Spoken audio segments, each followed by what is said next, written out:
Karen Mitchell didn't knock. She planted a folding sign right in the mud by my gate.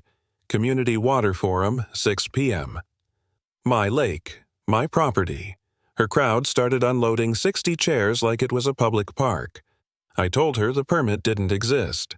She smiled, waved her clipboard, and said, Section 12007 gives us jurisdiction. I filmed the generator they'd dragged to the Reed's red gas can leaking into my shoreline. That's when I called my lawyer, and we decided to attend the meeting by the book. Gravel crackled under the police cruisers as they rolled up my ranch road headlights cutting through the dawn haze. Karen Mitchell stood behind the front bumper like a stage actor waiting for her cue. The HOA clipboard rested in her hands like a warrant she'd printed herself. Sir, the older officer called, stepping out, one hand on his belt, the other steady. We received a complaint about an unauthorized watercraft. From who I asked, though the answer stood right in front of me. Karen raised the clipboard an inch. From the community, she said. My community is 100 acres of pasture and a private lake, I replied. Yours ends at that fence. She gave a practiced smile. Your boat violates our aesthetic standards. The bylaws clearly restrict industrial equipment visible from Silver Ridge Estates. Behind her, the younger officer shifted awkwardly, eyes darting between her clipboard and the lake. The water mirrored the flashing cruiser lights, a silver sheen stretching through the reeds. Steam curled from the thermos on my truck rail.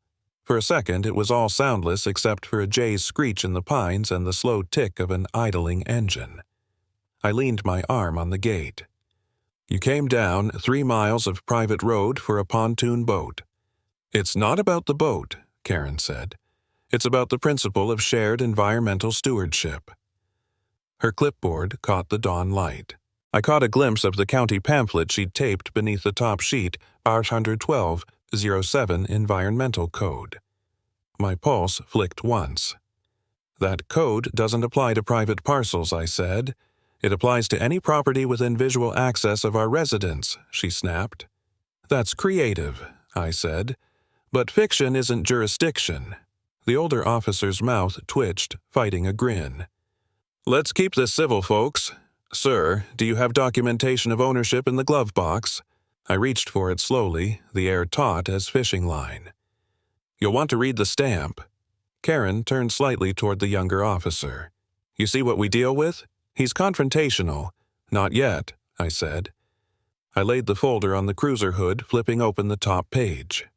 The county seal gleamed faint violet, received 0912. The plat map beneath it showed the lake sitting squarely inside my parcel like a coin in a wallet.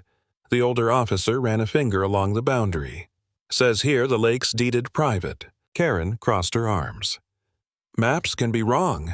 There's a shared access path. There isn't, I cut in. The only thing shared around here is the view from your patio. The younger cop coughed into his sleeve. Karen's cheeks flushed. You're intimidating me. I'm standing, I said. You called the cops to my driveway. Because your boat violates visual harmony. The older officer rubbed the bridge of his nose.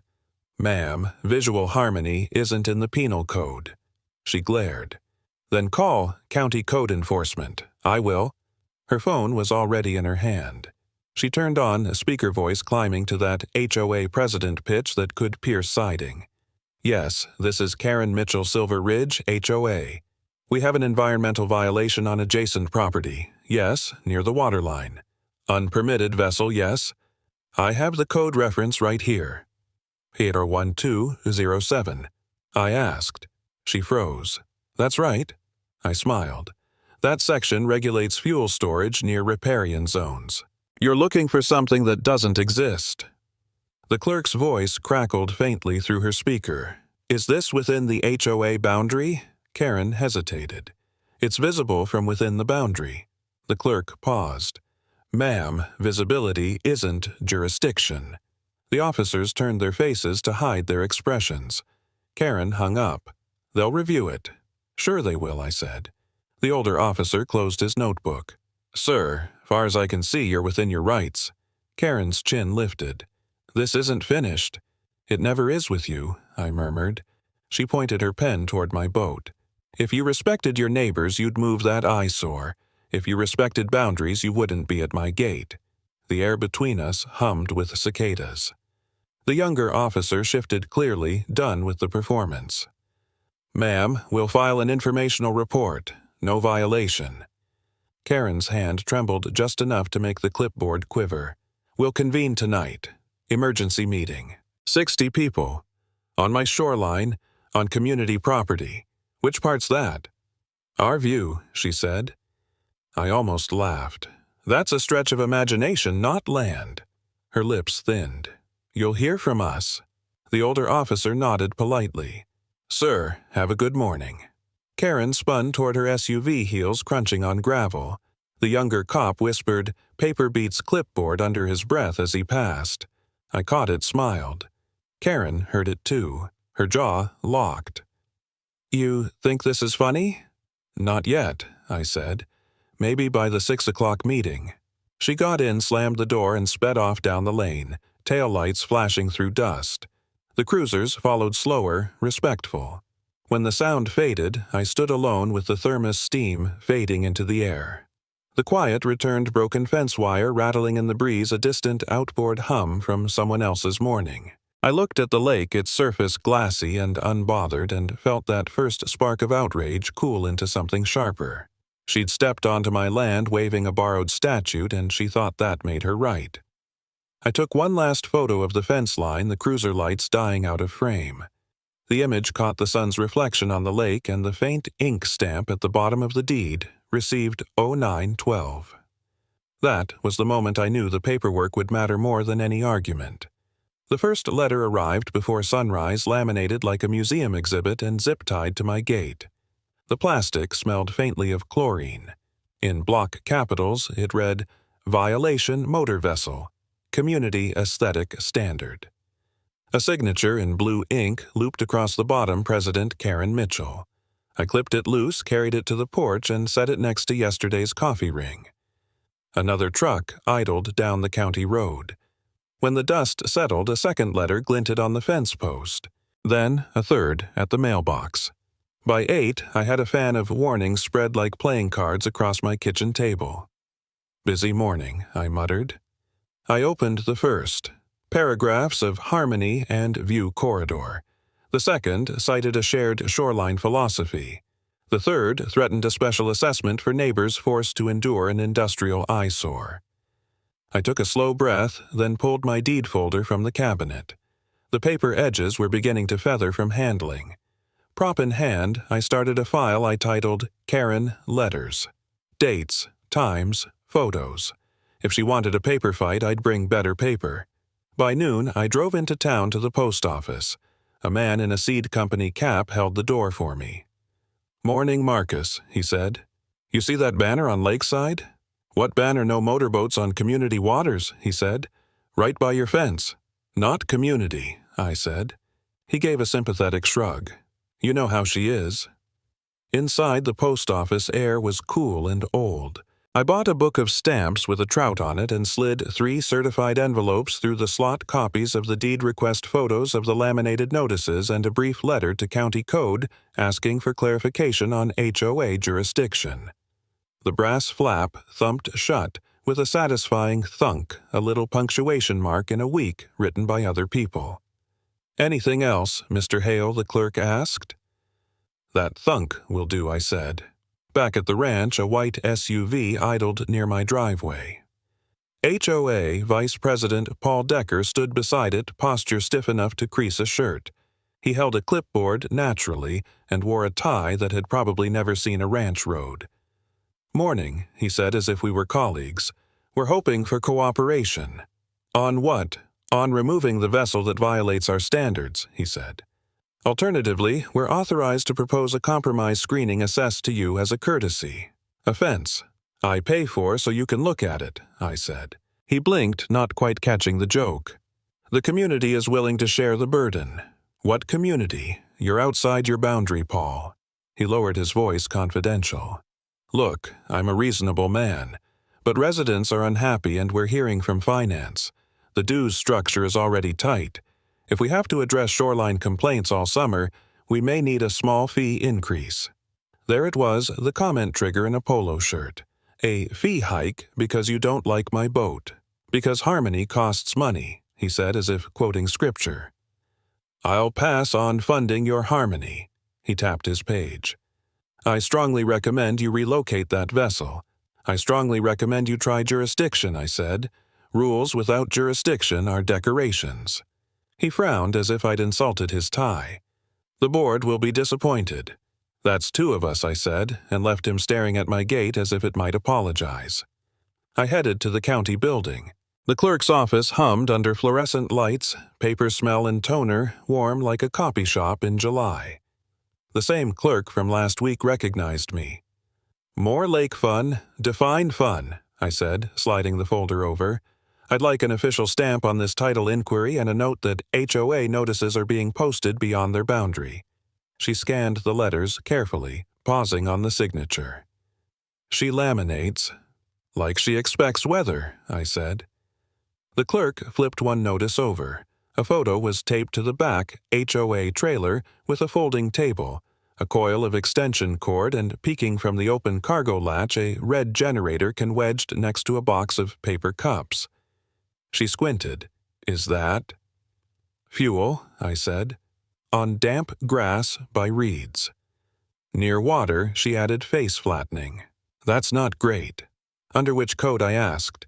Depends on distance from the shoreline and whether it's temporary, she said. Sometimes # 12 to 07 comes up. I nodded once. I've heard of it. She slid my inquiry into the tray. The rubber stamp hit the counter with ceremony and came down hard. Filed 4/12/07, bled through the page in violet, the ink pooling just a little at the bottom of the 7. Thank you, I said. Keep your receipts, she said. They escalate. I noticed. On my way out to the bulletin board near the door carried a flyer. Community Water Forum tonight. Silver Ridge HOA with a phone photo at the bottom. The same trailer, the same generator can like a red punctuation mark. Outside, the summer air pressed close. A pair of retirees argued amiably about property taxes on the sidewalk. I heard dues are going up again, one said. For what? The other asked. Harmony, the first said, and they both laughed until they stopped. Lakeside Drive ran along the edge of my property like a rumor. Halfway down, I saw the banner white vinyl block letters, "No motorized boats on community waters," hammered into the ditch just outside my fence so the posts wouldn't count as trespass. I pulled over, took 3 photos from different angles, then a short video that caught my parcel marker in the same frame as their stakes. The camera mic picked up wind and a far-off mower. Then nothing. Silent beat the mailbox flag across the road, hung still as a held breath. Back at the house, the mailbox held 2 more envelopes with HOA return addresses. I left them sealed next to the coffee maker and opened my laptop. A fresh folder, HOA evidence. I dragged in photos of the banner, the laminated notices, my deed receipt, and the clerk's stamp. I added a screenshot of the flyer. In one frame, I zoomed until the generator can pixelate it into red squares. The phone rang. Unknown number. Mr. Hale, a voice asked. Paul Decker again. We'd like to avoid unpleasantness.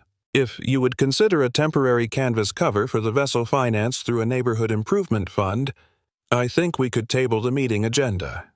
You mean the fund you refill by raising fees? I asked. Silence.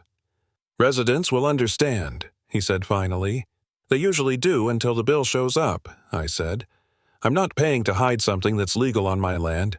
You're being unneighborly. I'm being precise. He sighed the way people do when their lines aren't landing. 60 residents is a lot of voices, Mr. Hale. 60 chairs is a lot of folding, I said. Careful where you set the generator. He hung up. I sat for a minute at the kitchen table, the laminated notices fanned across the wood like a cheap crown. The house was quiet. Outside, a truck tailgate slammed somewhere near the subdivision and a dog answered twice, then gave up. I slid the deed folder, close-pressed my palm on its cover, and felt the papery resistance of something that outlives noise. The inbox pinged. County Records Receipt. I opened it. Case number timestamp the same violet word embedded in the PDF like a bruise, filed 4/12/07. I closed the laptop and looked at the clock on the stove. 3:41 p.m. Enough time to think, and not enough to overthink. I stood, carried one laminated notice to the trash reconsidered, and filed it instead. You don't throw away evidence. You stack it until gravity helps. Out on the porch, the banner's white strip was a new line on the landscape, petty and loud. A gust lifted one corner, then dropped it. The mailbox flag didn't move. "Time to call David," I said. David Ross leaned back in his chair and steepled his fingers. The office smelled faintly of toner and burned coffee. "Evidence ages better than anger," he said. "That's easy for you," I told him. "You bill by the hour. I farm by the sunrise." He smiled. "And yet you're here at both." His desk was a field of manila folders. The projector above hummed, throwing a faint square of blue onto the ceiling tiles. I set my deed folder beside his keyboard. It looked smaller under fluorescent light, like proof shrinks until someone reads it. HOA's calling it a community water forum, I said. 6 p.m. at Clearwater Shore. He opened the folder and flipped through the photos I'd printed banner laminated notices that one still of Paul Decker at the gate. "They're escalating," he said. "Good. Good," he nodded. "Escalation leaves tracks." The scanner on the side table started to hum as his paralegal fed in each notice.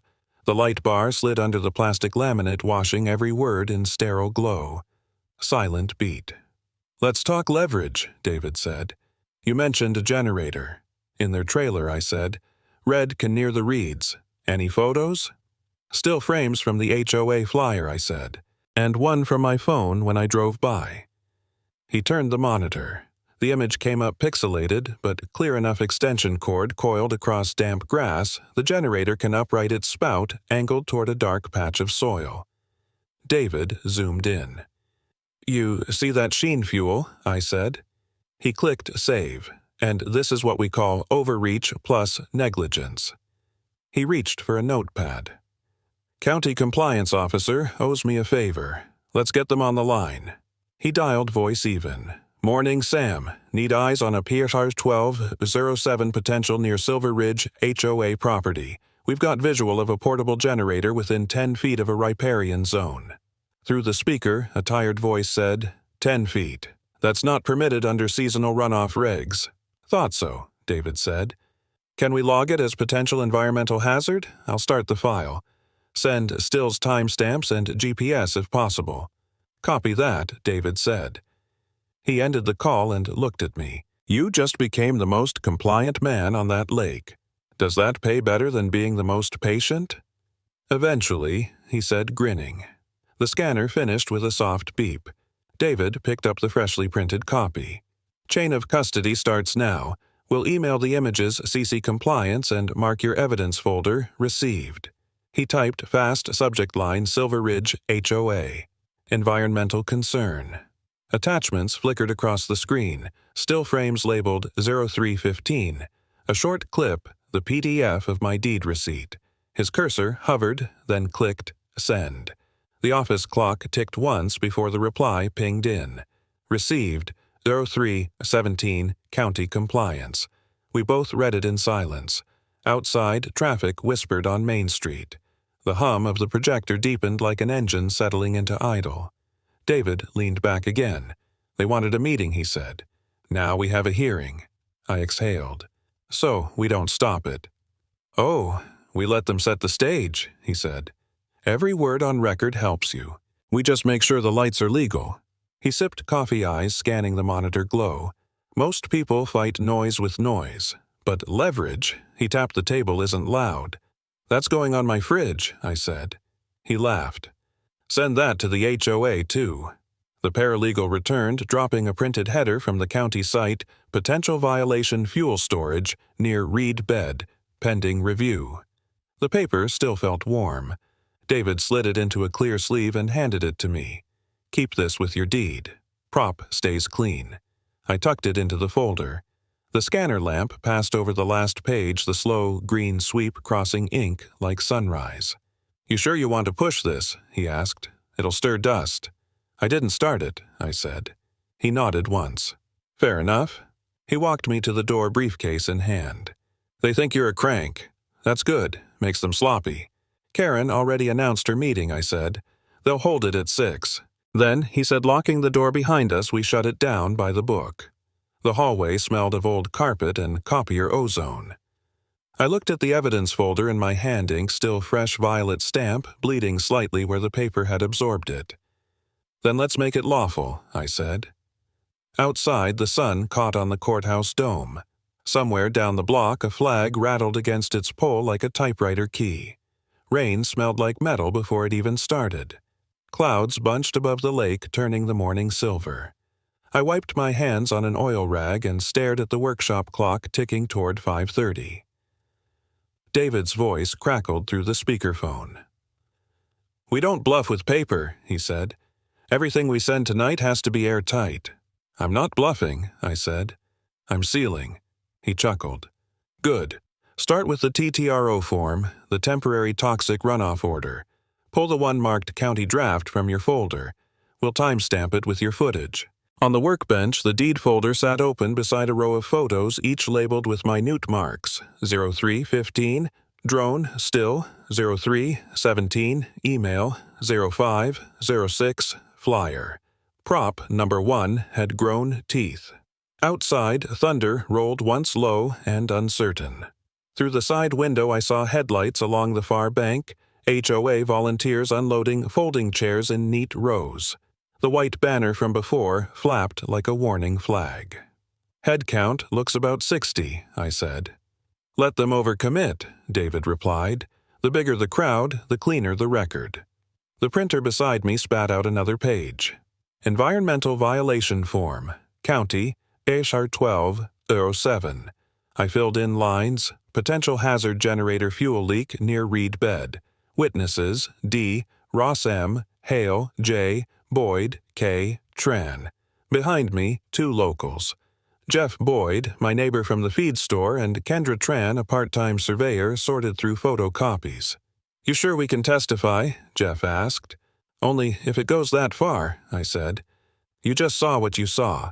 Kendra pinned one image to the bulletin board, the HOA trailer fuel can glinting under fluorescent rain light. "That's close enough to the water to fry catfish," she said. "County already knows," I said. "We're just giving them angles." The rain started soft, tapping the tin roof in a rhythmic code. Silent beat. The smell of ozone mixed with printer heat and damp sawdust. David's voice again. "Check the clock. Assembly starts at 6 sharp. We need the notice filed by 5:36 to trigger oversight." I looked. 5:12. 24 minutes until assembly, I said. "Plenty of time if you stay calm," he said. "Upload the drone clip to the county share drive. Label it Exhibit C Video. Make sure the timestamp overlay stays visible." I clicked through folders, attached the file, and typed the caption. Footage recorded 0315 generator operating near Reed's Silver Ridge HOA event site. Jeff leaned closer to the monitor. "You think they even realize that's evidence against them?" "Not yet," I said. "They think paperwork is noise." Kendra grinned. "Then let's turn up the volume." David caught that over the speaker and laughed once. "Quiet money makes loud change," he said. "That's your quote for the night," I told him. "I'll trademark it after you win." The fax machine rattled, line squealing. A new page slid out, ink still damp. County compliance notice. Receipt pending. I initialed the margin, tucked it behind the TTRO draft, and clipped both to the folder.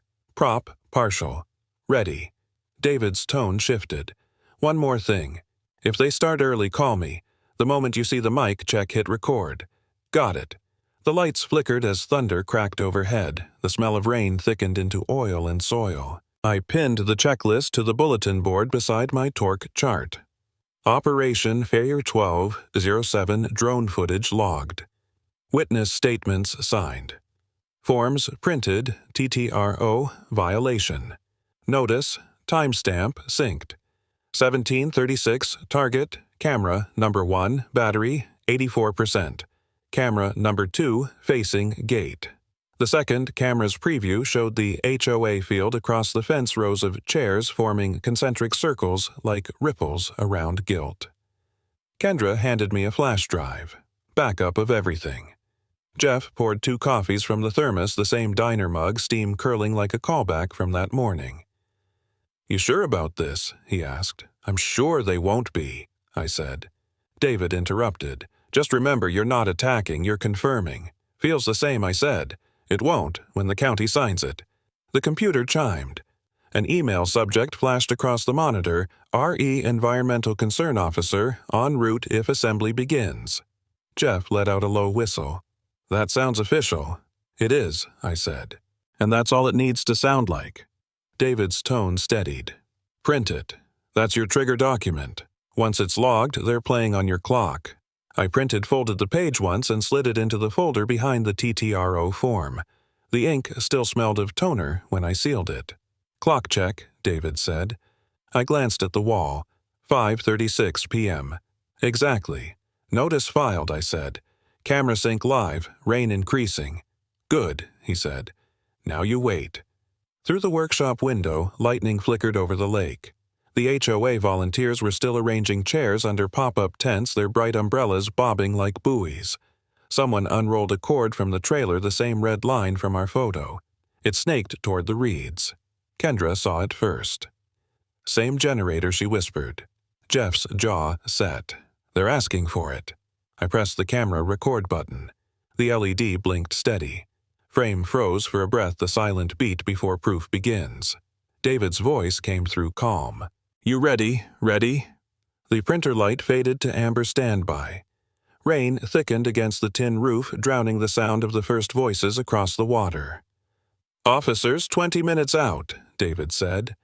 I looked again at the field of chairs filling like a ledger. "Then let them set up," I whispered. Karen's voice crackled through the PA, bright and hollow under the gray sky. "Welcome to the Silver Ridge Lake Forum," she announced, stretching every syllable like it was policy. 60 folding chairs gleamed wet in the drizzle. A banner trembled behind her, its vinyl edges slapping against the wind. From the slope near my fence, I watched the crowd settle. The HOA volunteers held umbrellas like shields. A generator hummed near the reeds, its cord snaking through puddles toward a cheap loudspeaker. Beyond them, barely visible through mist, the compliance truck idled, white county logo faint against the rain. David's voice came through my earpiece. "Remember, Marcus, lawful calm, visible." "Copy that," I said. "You in position, I'm parked 3 lots north. Officer Reyes should arrive in 2 minutes. You just read what's written." Karen tapped the mic. "We're here tonight to discuss violations threatening our shared aesthetics, specifically the unapproved vessel occupying community waters." Polite applause followed. Some neighbors looked unsure, eyes flicking between her umbrella and the lake. I stepped forward from behind the fence. Rain ticked off my jacket. "Community waters," I said loud enough for the mic to catch. "That's an interesting phrase." Karen stiffened. "Mr. Hale, this is a private meeting. On my shoreline," I said. "Under open jurisdiction." Gasps scattered through the first row. Cameras swung toward me. I held up a waterproof folder, the one stamped violet with filed 12/07 and received 03/17. "Before you continue, I said you should know this site is under review for an environmental hazard. You've placed a generator within 10 feet of a protected reed bed. Section 12-07. Same one you quoted last week." Karen blinked hard. "That's absurd. We're exercising our community rights. Rights don't leak gasoline." David's voice came again steady. "Now, show her the notice." I passed the folder to Officer Reyes, who had just stepped under the tent canopy, rain dripping from his hat brim. The crowd parted in silence. Karen's smile faltered. "Officer, this is a simple meeting." He opened the folder, scanning each page. "These are county filings," he said. "Filed and received under Art 12-07. Who submitted these?" "I did," I said, "with county compliance." The officer's radio crackled. "Confirmation hazard, logged coordinates verified." Karen took a step back. "There's no hazard." "We have a permit." He looked up. "Permit number." Her lips moved, but no sound came. The mic picked up only the rain. "Ma'am," he said, Do you have a permit to operate equipment within a riparian zone during public assembly? We're a homeowners association, she said, voice rising. That's not a number, he said. Someone in the back whispered, She didn't file one. The generator sputtered, coughed once, and died. The PA gave a low groan as the power cut. For a second, the only sound was rain and the hollow flapping of the banner. Silent beat. David walked in from the road, trench coat damp badge from his briefcase clipped neatly to the folder he carried. Officer Reyes, he said. Here's the TTRO, the Temporary Toxic Runoff Order activated under environmental protocol. Reyes skimmed it, then faced the crowd. Ladies and gentlemen, by authority of County Code PR 1207, this assembly is suspended pending review of an environmental violation. The words hung heavy as the rain itself. Cameras flashed. Karen froze mid-breath, pearls shining like raindrops glued to her neck. What she whispered. You can't just. Meeting is hereby suspended under catered 1207. Reyes repeated louder this time. Several homeowners stood folding chairs, squeaking, unsure whether to leave or applaud. Karen reached for the mic, but it squealed feedback, shrieking through the storm. She dropped it, shaking her hand as if burned. David leaned toward me. That's your twist, he said softly. They wanted a forum. They got a hearing. I nodded once, feeling something inside unclench, not triumph exactly, but equilibrium. Karen tried to gather her papers, now soggy, the ink bleeding into watercolor shapes. This isn't over, she said, voice cracking through the fading static. Maybe I said, but it's paused. Behind us, Reyes posted the notice on the banner post. The stamp hit with a dull smack. Notice posted, 1426, entered into record. The banner sagged under its own weight, then tore loose and slapped into the mud. No one clapped. The crowd just watched the letters wrinkle and darken until the words, Community Water, blurred into gray. The mic hummed once more, then died completely. Law speaks louder than volume. Karen's voice still echoed off the walls of the county dock office, thin, defiant, unraveling. You'll regret this, she shouted as the officer spread a long roll of paper across the counter. Her reflection trembled in the wet glass of the window pearls, dulled by rain. Outside, stormwater streamed off the roof in gray sheets. The fluorescent lights buzzed like nerves under strain. David stood beside me, jacket dripping, phone in hand. Judge just signed the injunction, he said. Fax machine's warming up. The machine hummed, then coughed, printing each page slow as justice. The clerk tore off the first sheet and held it flat. Across the header, County Superior Court. Injunction Order, PR 1207. Karen's husband, Tom Mitchell, hovered near the doorway. His raincoat stuck to his shoulders. His eyes flicked from his wife to the officer. He looked tired, not angry like someone watching the power go out for the last time. The officer cleared his throat. This order places Clearwater Holdings Mr. Hales LLC as the legal manager of the marina parcel and all access points until environmental review concludes. Karen stepped forward. That's theft. It's jurisdiction, David said evenly. You opened a meeting under a county investigation. You can't claim the shoreline now. Tom pressed a hand to his forehead. Karen let it go. She spun on him. You're siding with him, I'm siding with the law, he said quietly. Silent beat. Rain hammered the tin roof, a low percussion that made every breath sound measured. The clerk slid a pen across the counter toward the officer. Need your signature for enforcement log. The officer signed, tore the carbon copy, and passed it to David. Then he turned to Tom. Mr. Mitchell, you're listed as property co-owner. You can accept transfer of marina control under your name until the HOA appoints interim management. Karen blinked. He doesn't even want it. Tom looked at her, voice trembling. I didn't want any of this. The officer extended a small envelope. Inside, the marina keys gleamed dull brass tags stamped Clearwater Dock, Main Access. Tom hesitated, then took them. The metal clinked against his palm, a small sound, but it cut through the rain like punctuation. That, David said softly, is what compliance sounds like. Karen's mouth opened, then closed. The fight left her shoulders. She backed toward the door, muttering, You'll see how neighbors remember this. I hope they remember the paperwork," I said. The fax machine spat out the final page, the judge's signature curling like a river at the bottom. The clerk slid it into a sleeve, stamped it with a red seal. Received, 1441. Entered into record. Tom stared at the document, lips pressed thin. "It's real," David nodded. "Filed, verified, and enforceable. Power returns to the honest hand." Tom swallowed. "Karen, we're done here." She stepped out into the rain without another word.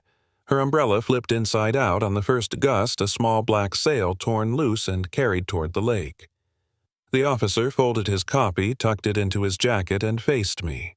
"Mr. Hale, Clearwater Holdings now has temporary jurisdiction over shoreline maintenance. You can secure your dock and equipment. We'll post notice by sunset." I nodded. "Thank you." He turned to the clerk. "Get this to records before 4. The clerk nodded and disappeared down the hall, shoes squeaking on tile. David exhaled, leaning back against the counter. "That's your justice beat," he said. "Feels quiet," I said. "Justice usually is." Through the window, Tom stood alone under the awning keys dangling from his fingers. The rain blurred the lake into a sheet of pewter. "I didn't know she'd go that far," he said without turning. "You married conviction," David said. "Sometimes it forgets to check the law." Tom gave a dry laugh that didn't sound like humor. "What happens now?" "You manage the marina," I said. "Keep it clean. Keep it honest." He nodded, still staring at the water. "She thought she was protecting the view." "She was," I said. "Just the wrong one."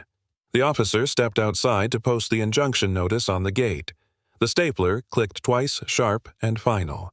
Inside, the fax machine wound down a slow whir, fading to silence. Rain drummed steady overhead. The room smelled of wet paper and old metal honest smells. David folded the duplicate order and slid it into my folder beside the deed. "That's Prop 2, he said. "Fracture closed." I looked at the empty chair Karen had left spinning near the counter. "Then we're on to healing." The lights flickered once. The officer's voice came faintly through the door. "Notice posted," David smiled. "There it is, recorded and real." Outside, Tom stepped closer to the window. The rain blurred his face, but his shoulders looked lighter, relieved, or maybe resigned. The keys glinted in his hand before he pocketed them. For a long moment, no one spoke. The only sound was rain on tin, steady, impartial, permanent. The town hall was full before 9. Folding chairs scraped across the old wooden floor, voices hummed low like bees in a jar. The air smelled of coffee paper and fresh beginnings. On the bulletin board near the door, a new notice fluttered under a thumbtack, refund schedule, issued 0902. HOA Accountability Summary. Someone had underlined the words issued and accountability in blue pen. Karen wasn't there.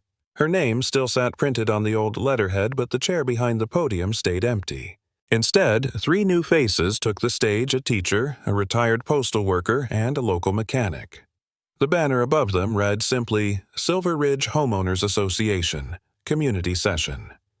David leaned beside me in the back row, coffee cup steaming in his hand. "Crowd looks different," he said. "You can hear it." "Less fear," I said. "More ownership," he replied. The gavel struck once, small but steady. The new board chair, Mrs. Lopez, cleared her throat. "We'll begin by addressing last quarter's assessments and fines. Effective immediately, all penalties levied under former management are void. Overcharges will be refunded within 30 days. A murmur rippled through the crowd, surprise, then relief. Someone clapped. Then another. Within seconds, the entire room was applauding. The retired postal worker, Mr. Green, shuffled papers on the table. "We've confirmed with the county treasurer's office funds will be dispersed by address, not by standing. Everyone affected gets restitution." The mechanic grinned. "Even if you spoke up too loud about the gate." Laughter broke out, nervous but warm. David leaned closer to me. "That's how you end a war without firing a shot." I smiled. "You're quoting yourself now." He shrugged. It aged well. The board opened the floor for public comment. A woman in a denim jacket stood. "I just want to say thank you," she said.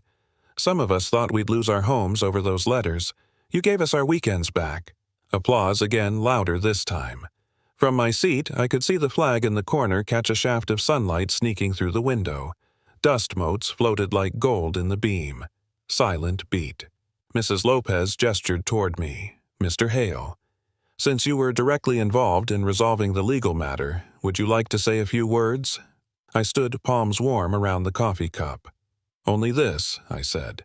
"Clear water belongs to everyone willing to keep it clean, and so does this community." Someone in the front row started clapping rhythmically. Another joined. The rhythm turned to a chant. "Clear water for all. Clear water for all." The sound filled the hall until even the rafters seemed to vibrate. For the first time in months, the noise didn't carry accusation, it carried release. David nodded, satisfied. "Peace is the loudest victory," he said. The gavel struck again, but this time it sounded like applause. As the crowd broke into small groups, neighbors shaking hands, swapping stories about lawns and leaks, the coffee urn hissed out its last breath of steam. Mrs. Lopez laughed with the mechanic as they adjusted the next agenda line, community picnic proposal. I walked toward the door folder tucked under my arm, lighter than it had ever felt. The same deed that had once been my weapon was now just paper again, dry, folded harmless. Outside, the morning air was clean after the storm. The lake glimmered beyond the rooftops. When I pushed open this hall door, sunlight spilled across the flagpole and across my hands. Behind me, the chant was fading, but steady. Ahead, the road was dry enough to drive without leaving tracks. The hammer rang once clean final. Its echo drifted over the lake like a bell, marking the end of a long season. Sunlight caught on the new brass plaque bolted to the post, "Clear Water Community. Marina open to all." The lake shimmered like glass. Children leaned over the dock, tossing crumbs to fish. Someone fired up the grill near the picnic tables, and the air filled with the smell of hickory smoke and summer grass. For the first time in months, no one argued about boundaries. The gate stood open, and no one was guarding it. Tom tightened the last screw and wiped the plaque with his sleeve. "That's it," he said. "Straight and level." "It's perfect," I told him. He stepped back, squinting into the reflection of the metal. "Never thought I'd help fix something I nearly tore down." "That's the difference between owning and controlling," I said. He nodded quietly. Behind us, Marjorie, the new HOA president, was setting up a folding table with coffee urns and cookies. The clipboard tucked under her arm wasn't for enforcement anymore.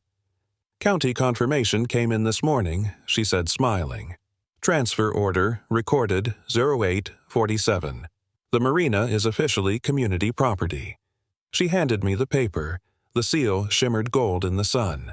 Prop number 3, restoration in full. I slid it into the folder that once held the deed. It felt lighter now, almost weightless. Beyond the fence, a silver sedan idled for a moment before backing away. Through the windshield, I caught a glimpse of Karen, still composed, maybe tired. The car turned at the bend and disappeared. Tom noticed. "That her?" "Probably," I said. She didn't stop.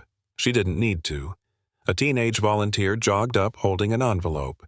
"Mail just dropped," he said. "Looks like it's for you." The handwriting stopped me. Sharp strokes slanted right Karen's. I unfolded the single sheet. For what it's worth, I was wrong. Karen. No apology beyond that, but it didn't need one. I folded the letter carefully and slid it next to the transfer order. Marjorie called out, "Ready to unveil Tom," and I stepped aside.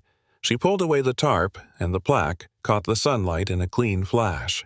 The crowd broke into applause that rippled across the dock. "Looks better than new," someone said. "Feels better, too," another answered. Marjorie raised her hands for quiet. Before we close, she said, "I want to thank everyone who helped us rebuild what was ours all along. Today, this isn't about property lines, it's about community lines and keeping them open." Applause again. Tom turned to me. "About that job," he said. "Maintenance lead," I said. "Part-time. It's yours if you want it." He grinned. "I'll take it. After this honest work sounds like luxury." We stood for a moment, watching the kids at the water's edge. The surface rippled, throwing golden light up against the plaque. The engraved words wavered like something alive. Marjorie joined us, her tone easy. "We'll host a picnic next weekend," she said. "Think you'll bring your boat?" "If the water's calm enough," I said. "It will be," she replied. A loon called somewhere down the lake, long, hollow, ancient. Silent beat. Tom leaned against the railing. "Ownership," he said slowly, "is responsibility made visible." "Say that louder," I told him. He did. Several people nearby repeated it smiling. The phrase carried through the air like a benediction. The flag at the end of the dock unfurled in the breeze, bright red, white, and blue against the morning sky. No longer a symbol of division, but of calm authority restored. I took one last look at the brass plaque. Its reflection shivered across the lake's surface, the same water that had caused months of fighting, now holding nothing but sky. Karen's letter rustled once in the folder, the faintest whisper of paper on paper. Closure written in ink and silence.